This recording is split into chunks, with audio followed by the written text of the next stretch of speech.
Real news, real opinions, and what really matters about Tennessee athletics. The Off the Hook podcast at offthehooksports.com or Facebook, YouTube, Twitter, or wherever you go for your favorite podcasts. Apple Podcasts, Spotify, Stitcher, Google Play, TuneIn, iHeart. Like, share, follow, subscribe. Off the Hook with Dave Hooker starts now.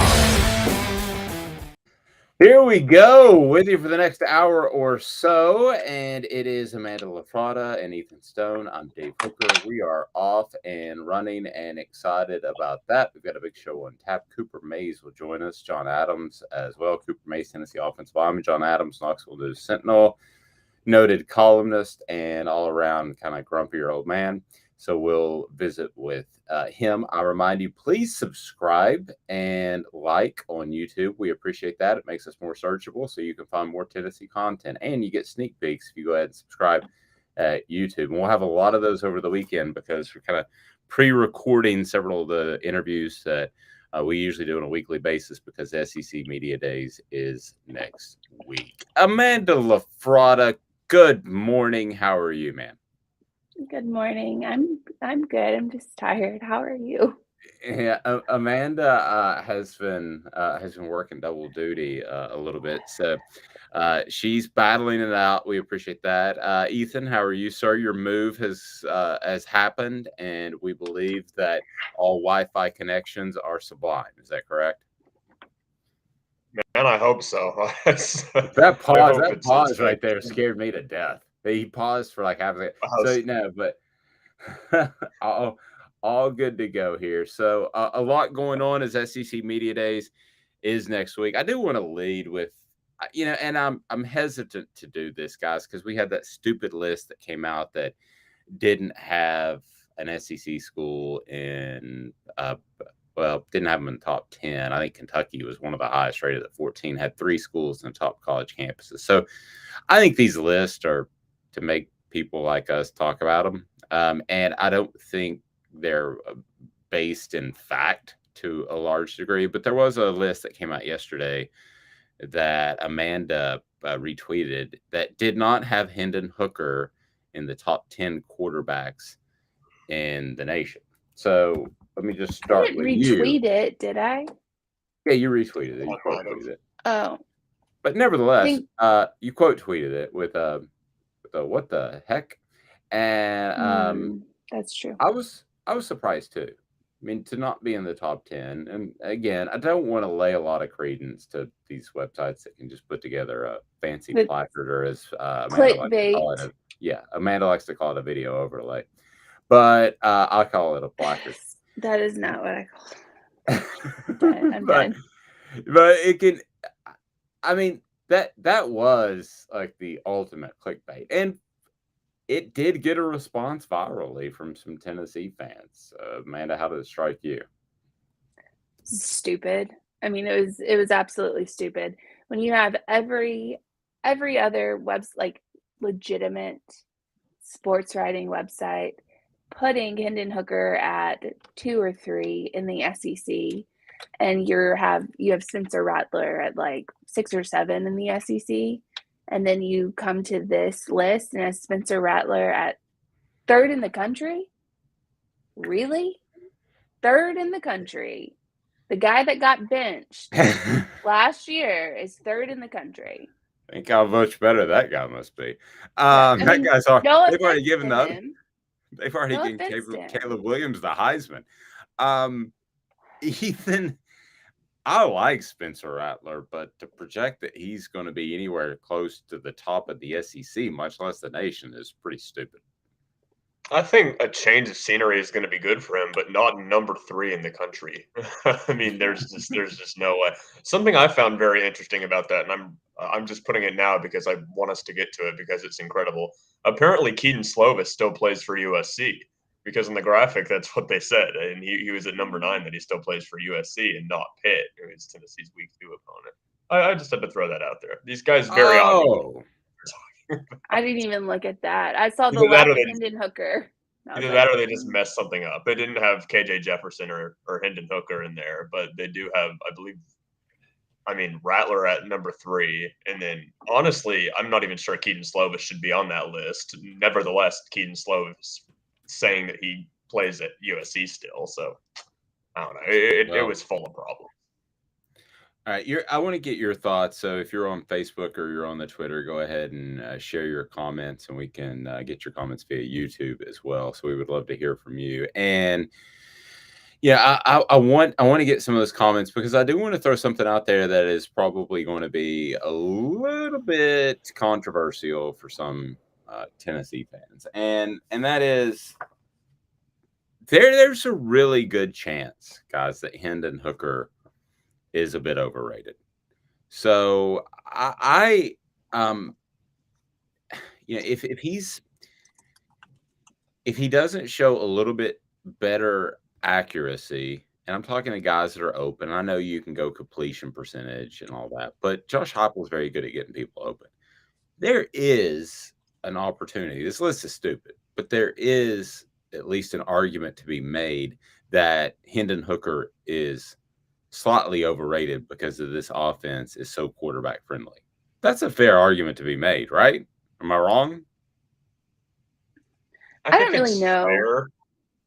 I was going to say, I think it's fair, but I think at the same point, like, yes, it is a quarterback friendly offense, but you still have to like perform in that offense, you know, and Hooker was good at Virginia Tech. I feel like people forget that he wasn't great. He was not Tennessee Hendon Hooker, what he did last season, but he was a good quarterback at Virginia Tech. So I don't think the jump from him being a good quarterback to a great and a change of scenery is too crazy. It really is going to depend on the jump this season. If he plays exactly like he did last season, I think I would agree. I think maybe a tad overrated, but I think he's going to jump. I don't have any question about that. I think he's going to make strides in this offense, and he's going to be a number 2, number 3 quarterback in the SEC this season. Likely number 2, honestly, because like you've said, it's kind of a down season, and Bryce Young is the obvious number 1 here. Amanda, thoughts? There are very few quarterbacks, like very few, very minimal amount of quarterbacks that don't have a good system around them that shine. That's like if you're gonna shine, you're gonna have a good system around you in order to make you do that. You could be the most talented quarterback out there, and if you don't have that system, no one's gonna ever know that. You know, you're never gonna look good. So I don't think that that's something that should be held against Hendon Hooker at all. Spencer Rattler, I'm not saying he's not talented. He's talented. That's fine. Is he number 3 in the country? Has he been proven? No. He hasn't. I don't understand that ranking whatsoever. Again, he's talented.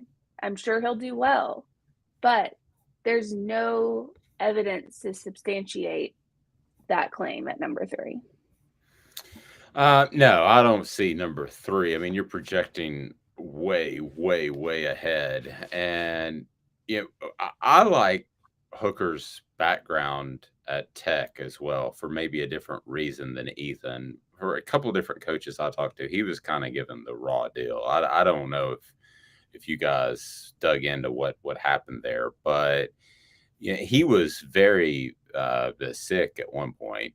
Ethan, you could probably go into more details of that. I want to go into the PR aspect of it, and that was that Justin Fuentes, the head coach of the Hokies at the time, basically threw Hendon Hooker under the bus and said that he didn't like practicing and playing in the cold. When in reality, Ethan, you know, he had an illness that he was dealing with, and so you're right. I mean, it's not like he went to Virginia Tech and completely failed and showed up at Tennessee and was instantly good. I mean, he was solid at Virginia Tech. I mean, he has, as far as track records, Ethan, there's no comparison between Spencer Rattler and Hendon Hooker. Oh, no, not at all. And I mean, I had heard very slightly of the illness, and I'd heard a pretty decent deal about his inability to play in the cold. I remember that was a pretty major talking point when he came to Tennessee, is that he was not good playing in the cold. And he, in my opinion, played just fine towards the end of the year. So I'm not really sure where that would have come from. Obviously, a fallacy from Fuentes, but I feel like his ability as a dual threat quarterback, especially, is what makes him really elite in Heupel's offense specifically, because he rushed for, I believe, 700, 800 yards last season, which was, I think, the leading rusher, if not just behind Jabari Small, which is incredible. And he didn't even play the full 13 games. He missed against Bowling Green. He missed the first half against Pitt, obviously. So I feel like 13 games of him completely comfortable in his stride in Josh Heupel's system, second year. I mean, for him not to make a huge jump would be very surprising. Get on board now. If you want to comment via social media, feel free to do so. Do you think Hendon Hooker is at all overrated or underrated, for that matter? I think we would all agree. I don't know. Well, you like Jefferson quite a bit. Let's see if we all agree. I think he's number 2, a solid number 2 in the SEC. Let's make that the poll question. I think that's a great poll question. Yeah, because Elon Musk, we had a great poll question yesterday, and Elon Musk broke the Twitter. How did our poll question end up yesterday? While you look that up, I'll remind you that our headlines to start the show brought to you by Vols Automotive there on Callahan. Vols Automotive is where you need to go because they have selection of used cars, trucks, and SUVs. And they've got financing right there on the spot and car service and repair work that will keep you going. They're awesome. Vols Automotive Group of Callahan. So yesterday, I was kind of proud of Amanda. I'm always proud of you guys and proud of Amanda. She came up with something incredibly snarky. And I love snarky poll questions. Snarky is like my second favorite word, right behind Dave. Yeah. Sure So I love snarky poll questions, but Elon Musk broke the Twitter yesterday. So we all voted for it. And I know other people did too. And it showed up as no votes for like 3 hours. Yeah. Well, I'm pretty sure that I clicked on a button. So Elon Musk, fix the Twitter. You can shoot yourself off into space as many times as you want to. You can build. Awkward. Yes. You can build electric spaceships if you want to, which he has said is technologically impossible because I'm a big Elon Musk fan. He hasn't taken over Twitter yet, and we don't know if he will or not. Right. Because he's concerned about break the bots. It. Well, somebody broke it yesterday. That's fine. It wasn't him. Well, somebody gets slapped. So our poll question was all messed up. Do we ever even get votes because of the broken Twitter? And I'm not blaming Twitter. I'm the first to say when we have technical issues at OTH, we admit it. Ethan will attest to that. A pretty decent amount yesterday. We did? We did end up having quite a few votes? Oh, no. We had a decent amount of technical issues yesterday. Yeah. I mean, we will admit that. But this Twitter issue was not our issue. Okay, no, it was not. And we did get less votes than we normally do. So I think you can chalk that up to that almost automatically. Well, I know it still said 0. I know it still said 0 3 hours after we posted it. It says more than 0 now. Okay. So what do we got? It was if you could ask Hendon Hooker one question, he had to answer what would you ask, and what won was how much money have you made with 44% of the votes. Least favorite player, and other tied, and then just Zach Wilson ? Got like 5%.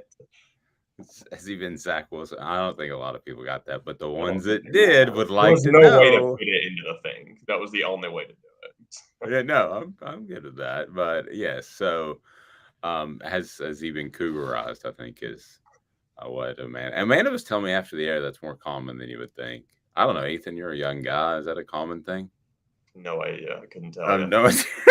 He doesn't play he doesn't play football either. So I mean, Ethan can't really tell you. I played in second grade. Well, Ethan is a superstar on the rise, if that's what you're talking about. If you're talking about the popularity of Hendon Hooker, that will soon be eclipsed by a young broadcaster / journalist, Ethan Stone. That's a matter of time. I'm sure it will be. Okay. He's got a good name. Well, it's not as good as Stone Phillips. Remember Stone Phillips back from the Nightline days? No. Stone Phillips is a solid, but Ethan Stone is as good of a naturally born air name as you can have. That's right up there. Yeah, that's right up there with like I don't know, Buck Slammer or something. I don't know. It just doesn't even sound real. Buck Slammer. I don't think that's for a hunter. A hunter would like to. I was trying to think. What's the best on-air name ever? The best natural on-air name? Because Ethan Stone has to rank up there. I do think it is arguable. Then I want to go back to this. That Hendon Hooker is overrated. I don't think his accuracy is great. again, I've got him number 2 in the SEC, so I say that with that caveat. But I do think, yes, I mean, I don't think he hits people in stride a lot. When I watch Bryce Young throw, who we're comparing him to, I see a very catchable ball out in front of you, not on your back hip. He's also a Heisman winner. Right. So I'm comparing him to the elite of the elite. Yeah, exactly. So, but I mean, a solid second, I've got zero problem with that at all. We're doing this as the poll 100% because I just typed it out. Okay, what is it again? Is Hendon Hooker over or underrated? Yes or no? I think you can't say yes or no. You have to say overrated or underrated. Oh yeah, I mean that's what I meant. Yeah, that's what I meant. Yeah. Okay, so do we want to say something to this effect? And this is up to you guys. OTH has Hendon Hooker ranked number 2 in the SEC. Is that too high or too low? Overrated, underrated. Yeah. How about that? Do you like that? OTH? Yeah, I'll say OTH. Yeah. Nothing wrong with a little bit of branding. The guy who has the branding is the mattress place right there on Alcoa Highway. He is very easy to find. I'm sorry, Chapman Highway, excuse me. I always get those two roads confused. I've lived in Knoxville my whole life. Marine Corps veteran owned. That's the mattress place on Chapman Highway. He's been there for 22 years. Talking about Steve Grossard. And Steve is just a fantastic guy who's all about being fair and all about making sure you get a quality product at a great price. No gimmicks, just 30 to 70% each and every day at the mattress place. So he brings you the poll question today and that is Hendon Hooker, number 2 quarterback in the SEC. Is that overrated or underrated? So when you fire that out there, let me know, and I will do the retweeting. So yeah. So shouldn't we have a third option though? Like overrated, underrated, perfectly fine. What I'm doing is OTH is Hendon Hooker at the number 2 quarterback. Is it too high or too low? And then I put way too high, slightly too low, or way too low. Or perfect. We only get 4 options. Instead of way too low, because number 2 can't really be way too low, can it? Yeah, so we'll get a perfect in there. I like that. Or accurate or whatever. Because I feel like it's an accurate statement. And, if I voted, I would be like, well, he's not underrated. Yeah. He's not overrated. I have no other option. One of the things that I feel like we need on a day-to-day basis are more Nick Saban stripper stories. And fortunately, Nick Saban stripper stories. Yes, we have that. We have a Nick Saban stripper story. Should I tease that, or do you want to go ahead and get to it? Let's just go ahead and get to it. For those listening, I know that this would be a good time to retweet and share because we're going to talk about the Nick Saban stripper story.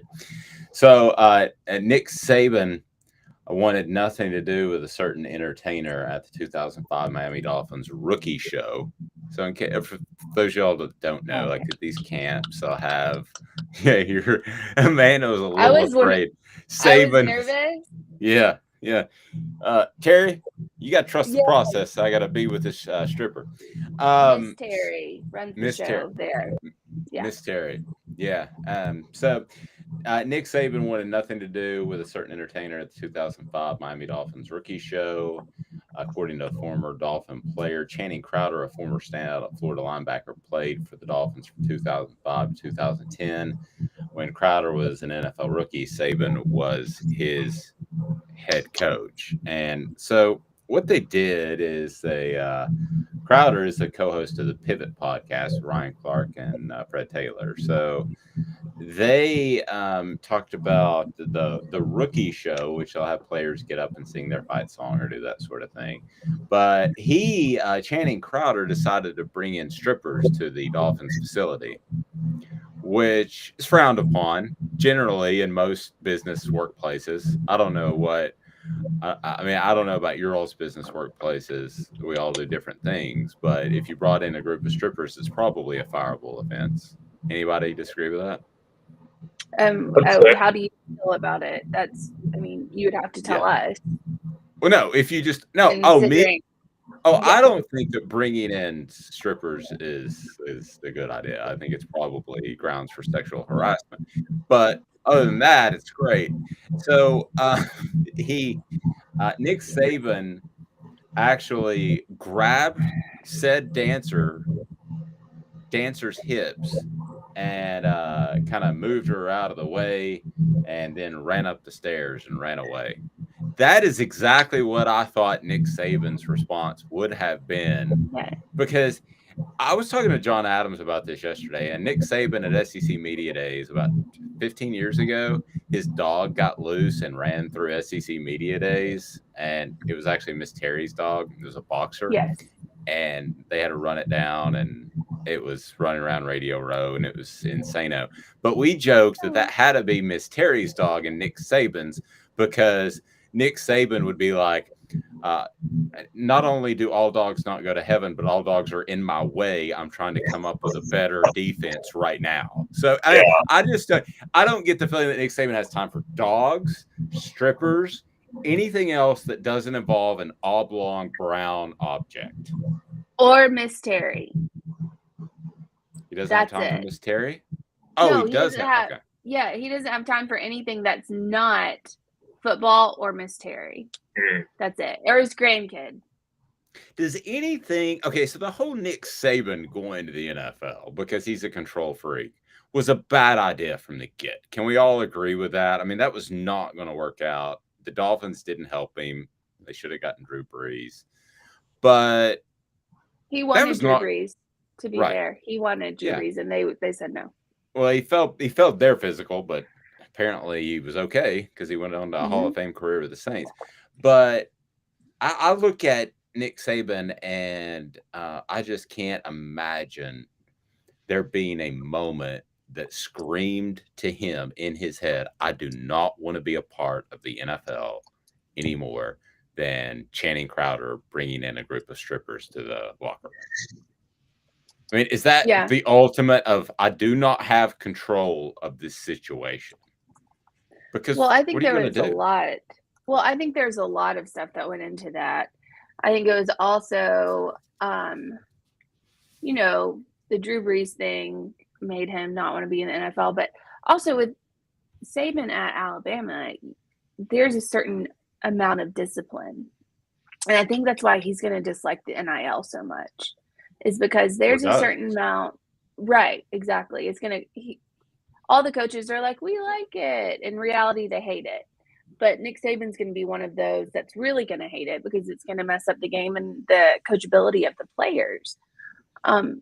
With Nick Saban's defense and with his coaching style, you have to be able to discipline these players. You have to. And when it comes to the NFL, I mean, we see all the NFL stuff comes out, like the Tyreek Hill thing with, his baby mama or whatever that he beat.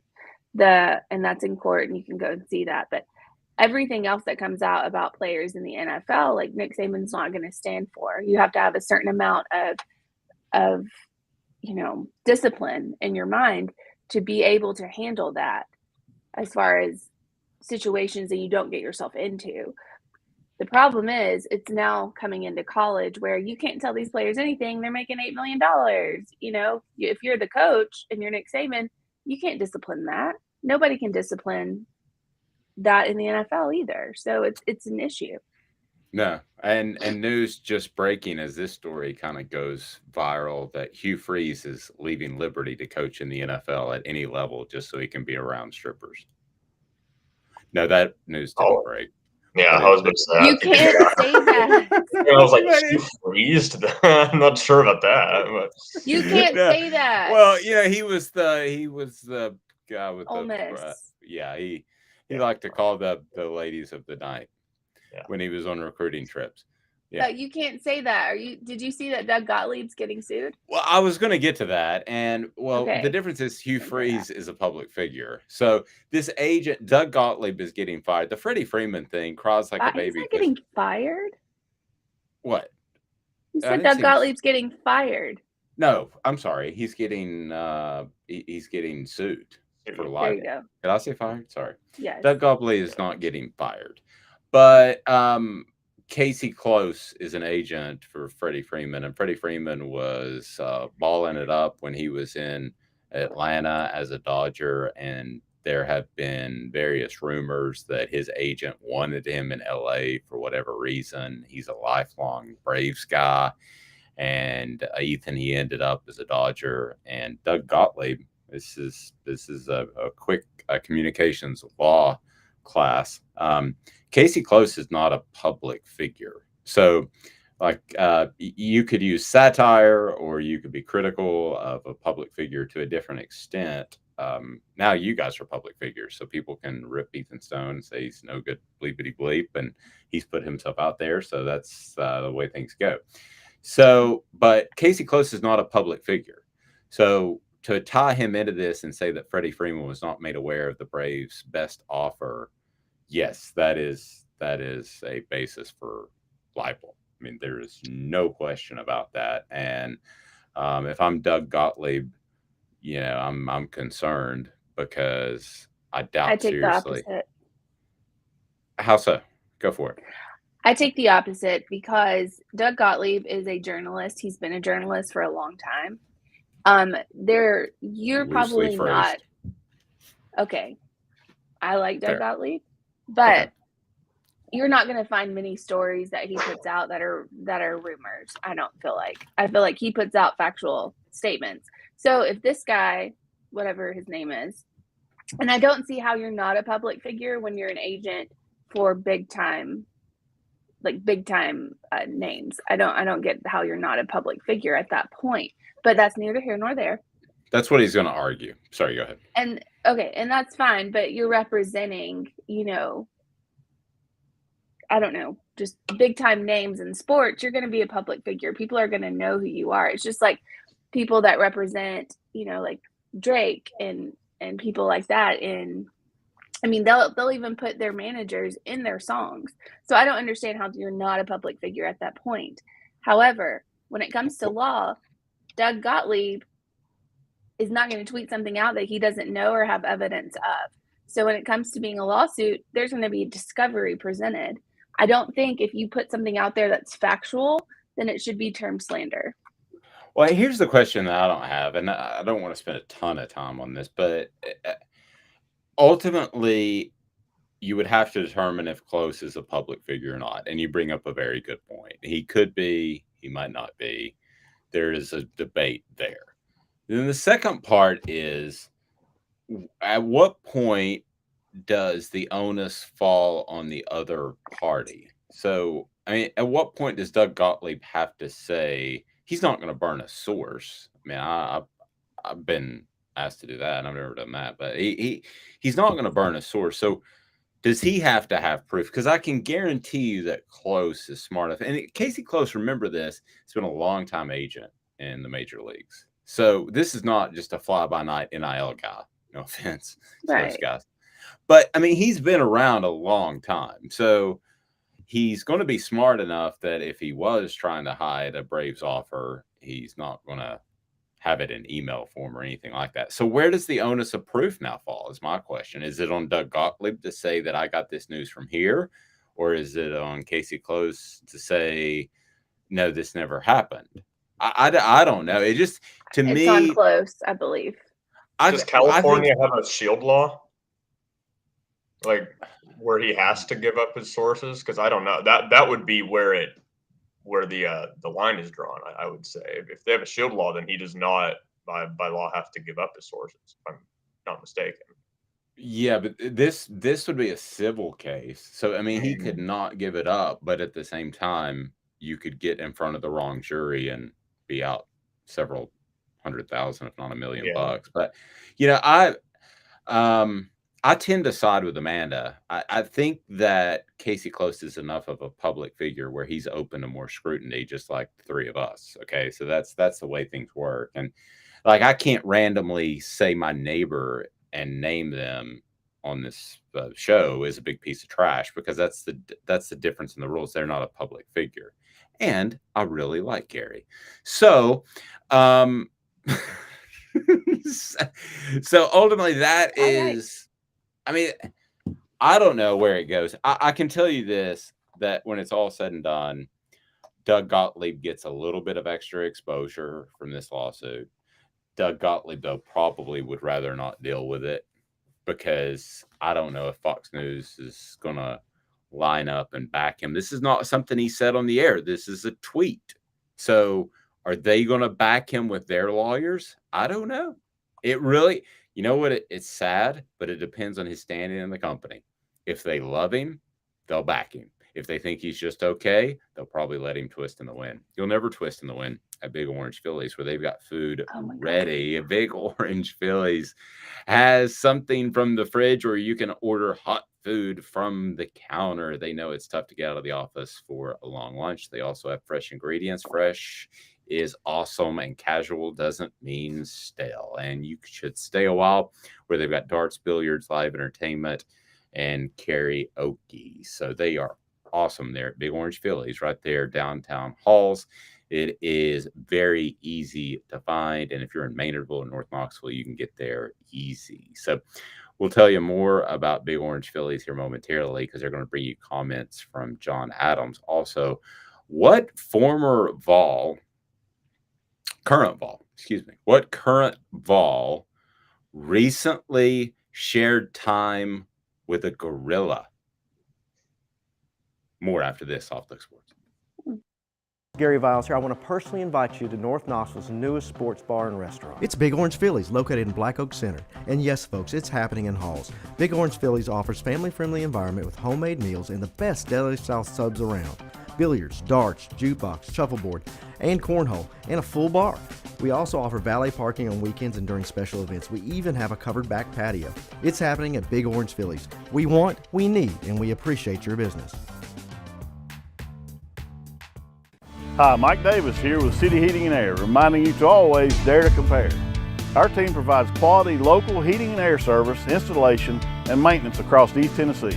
We use only the best equipment like American Standard Heating and Air Conditioning for your residential, new construction, or commercial needs. Honesty, dependability, and customer satisfaction have been the cornerstones of our business since 1961. City Heat and Air. Dare to compare.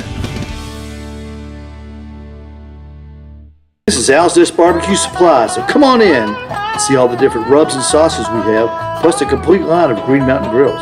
Don't be overwhelmed. We have plenty of help so you can produce the best barbecue and amaze your family and friends. Barbecue is America's food, and we'll do what we can to bring you all the best products. We're Al's Nest Barbecue, where Chattanooga goes to grill.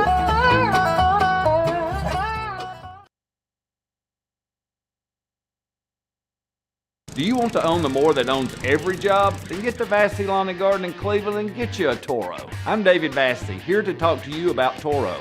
With a Toro Zero Turn, you'll get more out of every minute and you'll reach the finish line faster. At Vassy's, we like to say, no matter if you're mowing 3 acres a week or 11 lawns a day, homeowners and business owners alike find confidence in equipment they can trust from top to bottom. Vassy Lawn and Garden, Highway 60 North in Cleveland. Man alive, it's worth the drive.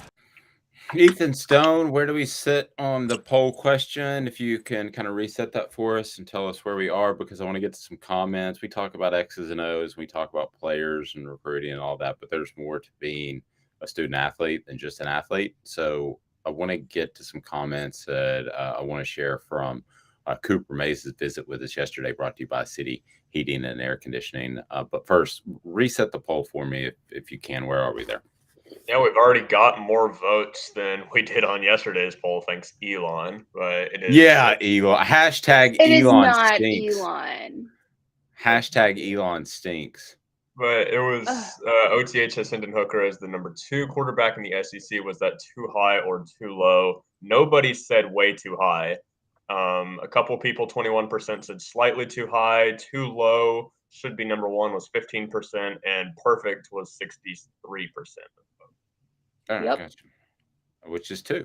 All right, so I think that's about right. I think we nailed it. We'll continue to keep an eye on that. I find it interesting that some people say too high. I do get this undercurrent of people that say that Tennessee throws too many verticals, and that frustrates them. But that's what the offense is predicated on. And if it's predicated on being in better condition than you, it's predicated on high tempo. That's what it is. Now, do I think they have to evolve into a formative offense? Yes, but it's that will happen, I believe, this year.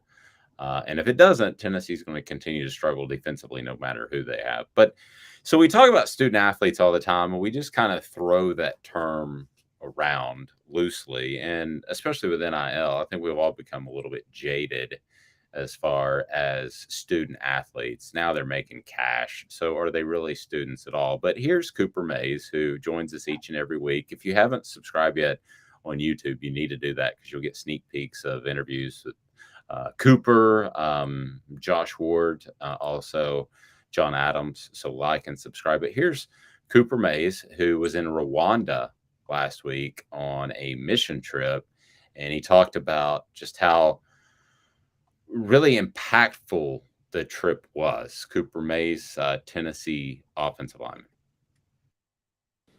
Rwanda.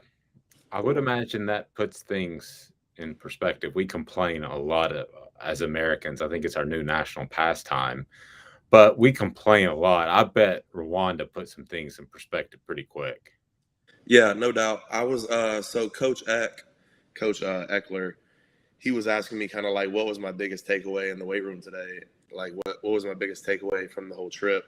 And I kind of told him that it was the way that they, like, the whole group, like as a whole people, they all live with like such like passion and like spirit. Like I think in America, as a whole like group of like people, we live like kind of with our flesh. Like we put our flesh first. So like it's more like we're looking towards pleasures and like materialistic things that will bring us happiness. And just kind of seeing like two kids just playing around with like a wheel from like a bike, and like they were just rolling it down the street over and over, and they looked like they were about to just, you know, explode with happiness. So they kind of, everything that they did with like a smile on their face. So like just seeing the people that have like a spirit about them rather than just living with their flesh, it was pretty cool. That was my biggest takeaway. It's pretty deep stuff for a 22-year-old kid. I shouldn't say kid, young man. That's pretty deep stuff. Yeah. It is. It really puts stuff into perspective, I think, more, especially what he said about them just kind of enjoying life. And I feel like there's just so much for people in America to chase after. I feel like that just stresses them out. And once that stresses them out, there's just no way to have fun because you're focusing on everything you have to do, you know, day after day after day. And it's hard to just focus on kind of what life is all about, kind of like what he said, for just a little bit at the very least. He said it was about 60 to 40% that they did work for the individual, or they did work for Rwanda, but at the other 40%, they got to see kind of the surroundings. And he went on a gorilla trek. So I have never been on a gorilla trek, and I will never go on a gorilla trek because big gorillas scare me. And they are way faster. Have you ever seen those things run? I mean, they are. If they want on you, you're not getting away. Okay, so I have no desire to go on a gorilla trek, especially being within 2 feet of a gorilla, which he was, with no cage, no fence. Tennessee football fans are cringing. I mean, he could have gotten torn limb from limb. And I have this theory that maybe, Amanda, Rwanda doesn't have the best rules and regulations for gorilla trekking in the world. You'd be surprised, actually. I went on gorillas there than there are here. Yeah. Did you get up close with gorillas?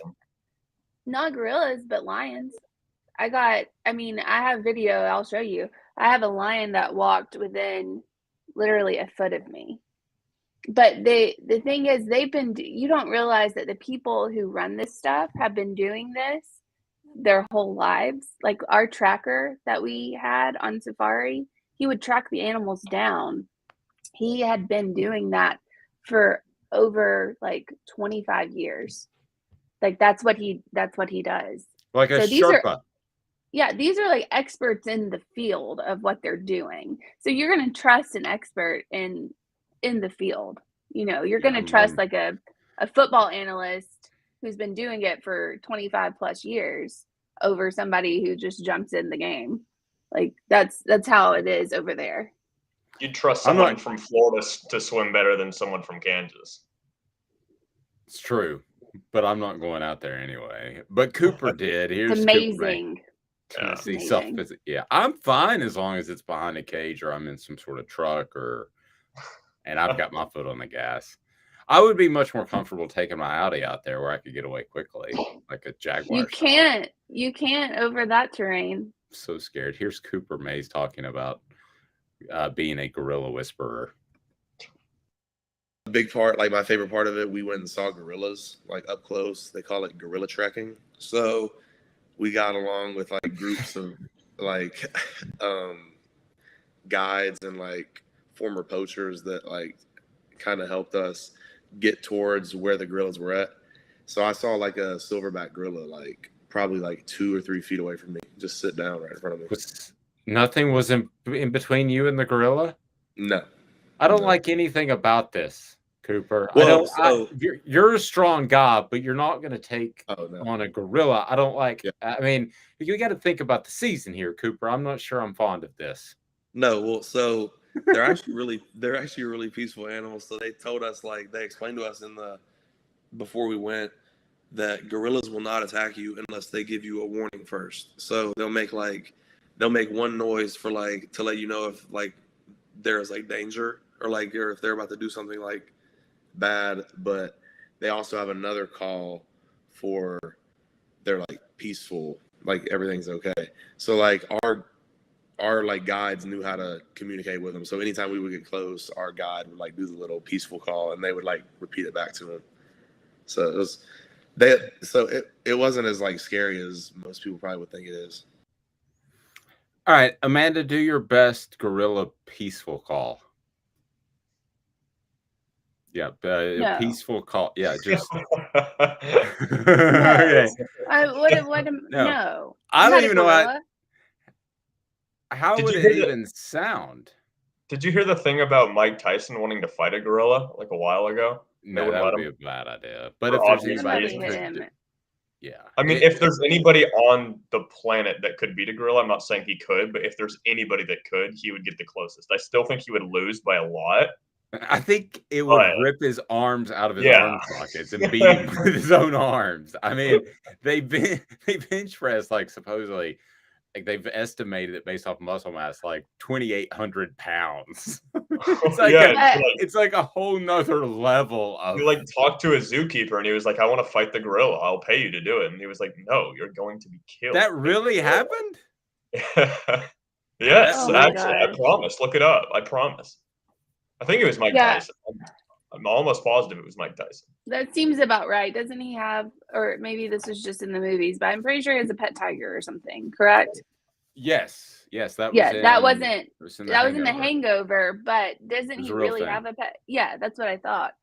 Cooper Mays, I think the gorilla was probably like, okay, it's one of mine. Like Cooper Mays is just a big human being, like he is. So he was like, we seem like the same size. I'm just going to have a seat next to you. How are you doing? You know what I mean? Like he's a giant. Offered a zookeeper $10,000 to let him fight a silverback gorilla. It took place. Have you heard the Tyson story about the Hangover movie? That basically his handlers. So Tyson's like not. I mean, he's really not right, and I don't mean to say that in a mean way. No, but he's really he got hit in the head somewhere, and it affected him. Well, and I think boxers probably aren't right. Right, and I think he had social issues anyway. But at the Hangover, basically, they said, "Hey, we want him to be a part of this movie," and his handler said, "I don't know if that's a great idea. You never know what you're going to get with Mike." And so they said, "Well, handler? Did you just say his handler?" Well, yeah, his handlers, like his PR team. Yeah, okay. So I guess PR team is, the people that you'll have to deal with next week at SEC Media Days. His people said, I don't know if that's a good idea. So they said, let's just give it a shot. And he said, Okay, we'll see what kind of mood Mike's in. So it turns into this iconic movie. Remember, he punches the guy during Stu. The song, and he does all this, and he has the tiger scene in his home, and it was all under the premise that he could flip out at any moment and shooting is over. You are not dealing with a normal individual. Obviously not. But you would think he could hold it. I mean, he's like $20 million in debt. You'd think he could hold it together to get paid for a movie. He bit somebody's ear off 3 times. I think it was 3 times. You won't be biting ears off with Kraft Treats, and neither will your pets, because Kraft Treats will calm your pet down when it comes to anxiety. I don't know why you're laughing, Amanda. We got to see Ava a second ago. I got to write a story about your dog as well. I'll tell you about that. But that's all about Kraft Treats. Go to crafttreats.com and you can get some treats that are absolutely going to help your pet, be it in storm, situational anxiety, travel anxiety, whatever the case may be. Dave anxiety. Ava had a little case of Dave anxiety when I stopped by to visit her husband the other day as we were working through some technical issues. And she had Dave anxiety. Have you ever had Dave anxiety, Amanda? Yeah. Yeah. Ethan, have you ever had Dave anxiety? I mean, not really. I get anxious about other things. Good. He hasn't known you as long as I have. That's what I like to hear. All right. So in 2 minutes, my favorite story from SEC Media Days. Like and subscribe to production of Off the Hook Sports. Gary Viles here, Viles Automotive on Callahan Drive. I've been selling cars here in East Tennessee for 27 years. In that time, I've come to realize it's not about the car. It's about you, the customer. So I'm here to take care of you just like family. Good credit, bad credit, you name it, we can get you taken care of. If we don't have it, we can find it for you. We go across the country to get any vehicle that you want. And here at Viles Automotive, we don't believe in fake numbers. We just give you great deals. And as always, we want, we need, and we appreciate your business. Do you want to own the more that owns every job? Then get to Vassy Lawn and Garden in Cleveland and get you a Toro. I'm David Vassy, here to talk to you about Toro. With a Toro Zero Turn, you'll get more out of every minute and you'll reach the finish line faster. At Vassy's, we like to say, no matter if you're mowing 3 acres a week or 11 lawns a day, homeowners and business owners alike find confidence in equipment they can trust from top to bottom. Vassy Lawn and Garden, Highway 60 North in Cleveland. Man alive, it's worth the drive.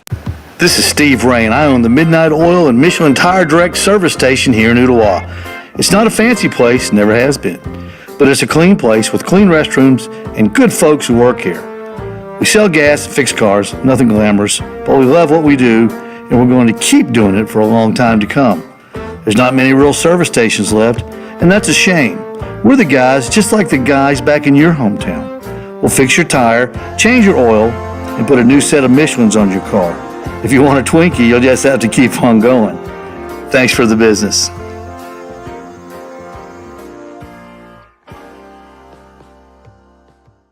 Hi, Mike Davis here with City Heating and Air, reminding you to always dare to compare. Our team provides quality local heating and air service, installation, and maintenance across East Tennessee. We use only the best equipment like American Standard heating and air conditioning for your residential, new construction, or commercial needs. Honesty, dependability, and customer satisfaction have been the cornerstones of our business since 1961. City Heat and Air. Dare to compare. So a gorilla call is most commonly uttered. It's actually a vocalization based off belches. So Amanda is going to try a kind Amanda / gorilla call. So it's most commonly uttered as a long disyllabic throat clearing type of sound, like with the second note dropping down from the first. So if you were to call a gorilla, Amanda, and Mitchell says, yeah, Amanda, most peaceful gorilla call, make it. So he wants you on social media to make the gorilla call, which I think you should go ahead and try to do if you can, please. Are you not going to do the gorilla? I'll try. I think we all should have to try it. I go. think we should all have to try it. I'm not doing it. I just did it. Oh, you did shh. It's a hush. Hush. Not doing I think it's more like a hook. That's like a spit. Yeah. A monkey. I think you're supposed to grunt. Didn't you just say you have to grunt? Well, let them be the gorillas, and I'll be the Ethan Stone. Yes. Okay. So our the tagline right there. Poor gorilla. Hashtag gorilla calls. And if you didn't get to hear Cooper Mays talk about gorilla calls, you can check us out on YouTube, where you can like and subscribe. We certainly appreciate that. You can do that right now. Owl's Nest Barbecue brings you this gorilla call segment, and they're happy to do so. They have the pellets that'll get your grill up and going, and they have the great grills that are just absolutely phenomenal. And they also have the sauces and the rubs that takes your barbecue to the next level. And we use it all the time, go through about a bottle a month, and love it. Also, right next door, Midnight Oil. Steve Ray's Midnight Oil will take care of all your car needs. So SEC Media Days next week. Anybody in particular on the list? I know you've seen the list, but anybody in particular, Amanda, because I'm about to send all my interview requests out, that you want to interview? Oh yeah, obviously. There's who on the list? Who okay. Will Anderson. Okay. Love to interview Will Anderson. Okay. I don't really care about Bryce Young. I don't. Tennessee players, as far as that's concerned, I don't really know, but I do want to interview two other people. I want to interview Jimbo Fisher, and I want to interview the Auburn head coach. Harsin. Okay. So you picked in my estimation the best player in college football in Will Anderson. So on the tough to get scale of one-on-one, that's a 10. You then pick Jimbo Fisher, who's a head coach and was involved in a back and forth with Nick Saban. So on a scale of 1 to 10, as far as a get one-on-one, that's about a 12.5. And then you ended it with Harsin, who I don't know where to put that ranking, because he might be told by his handlers that you need to be more accessible to media and build up some credibility, because you could get fired. Let's all be honest. And he might be more accessible. At the same time, he could say, everybody wants me fired. I don't want to do a bunch of interviews. I can't wait to move back to the West Coast. So I don't know where that one is, but you basically picked two of the very toughest out of a group of 30 people, and one that we may get, we may not. Is Joey Freshwater going to be there? Joey Freshwater will be there. I would say. Is Joey Freshwater going to be there, or is it going to be the alter ego that we see on the football field? It will be Lane Kiffin. It will be Lane. Okay. Just yes. And I would interview Lane Kiffin, but not Joey Freshwater. Continue. Okay. Well, I think he'd enjoy being interviewed by you. So who would you most like to interview? He's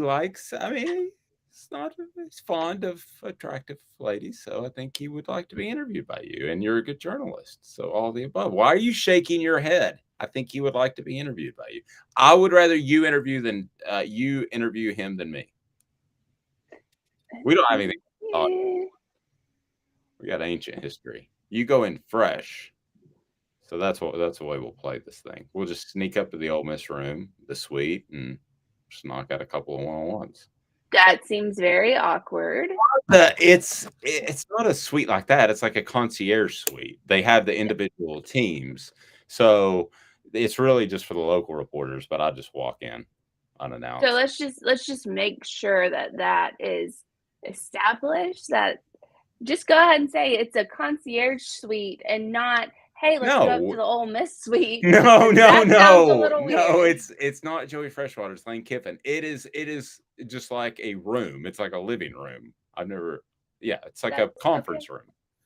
But rumors, rumors get started There's when you say stuff like that. There are no rumors between Joey Freshwater and Amanda LaFratta or Ethan Stone, for that matter. We don't have any of those rumors going on. But so we'll see if we get Joey Freshwater. Now, the guy that I most want to interview that I'm not going to be able to is going to be Tony Hawk. And I have to take you down memory lane really quickly with a conversation I had with John Adams when we actually saw Tony Hawk. And I know I've referred to it before, but it actually did happen. So here's John Adams going down memory lane where we're sitting on Radio Row, and Tony Hawk walks through because he had a skating show that night. Welcome back. Please like and subscribe. We'll be back to Ethan and Amanda here momentarily. John Adams of the Knoxville News Sentinel, nice enough to share a couple of minutes with us to talk about my all-time favorite SEC Media Days story. So I'll set the stage. John and I sitting at a table on Radio Row in Hoover, Alabama. It's in Atlanta this year.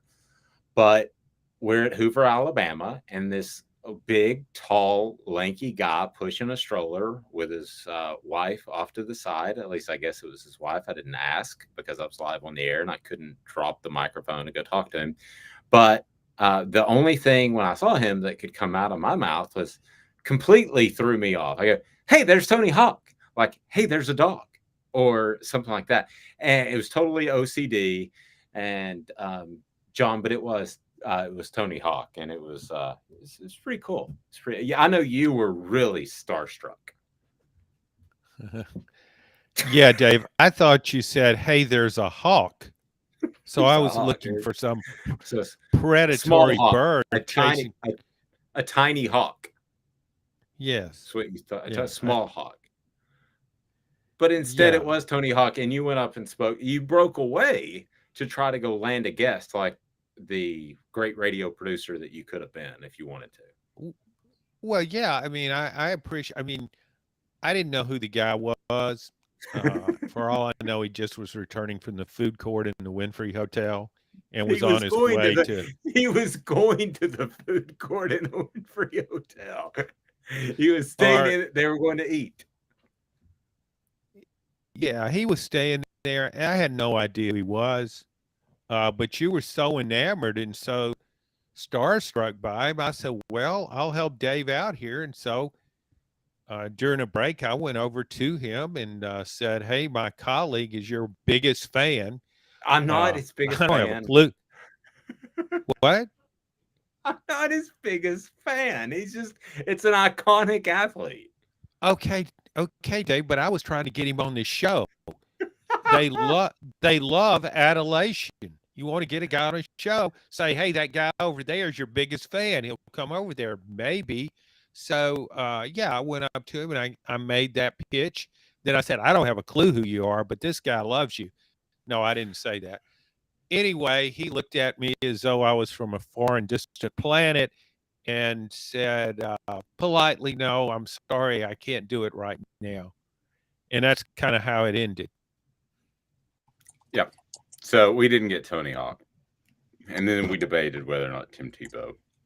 We do have another outside college football realm of celebrity, Roger McCreary, who was drafted in the second round by the Tennessee Titans, has reached out. And so we will be interviewing him because he wants, and I'm going to have trouble not being silly about this, but he wants to promote Bush's Beans because he is an endorser of Bush's Beans. And I did ask the PR lady, the handler, if we could possibly get the dog from the Bush's Beans commercial. We weren't able to do that. So, but we were able to line up Roger McCreary. I know that's not going to set off your week, but it is going to be a fun week next week. So we will visit with you then. First, though, you got the weekend. You got a great place to hang out, Amanda, at Zool Beer Company and the panoramic views downtown. I love the space. I love all of it. It is phenomenal, Amanda. You do love the panoramic views. You do love those. It's great. And I know I said we were releasing an IPA yesterday. However, it's coming out today because we had so many We have so many beers on tap right now. So many IPAs. We have this one called Fluffy, what is it? Fluffy Strawberry Clouds or something like that.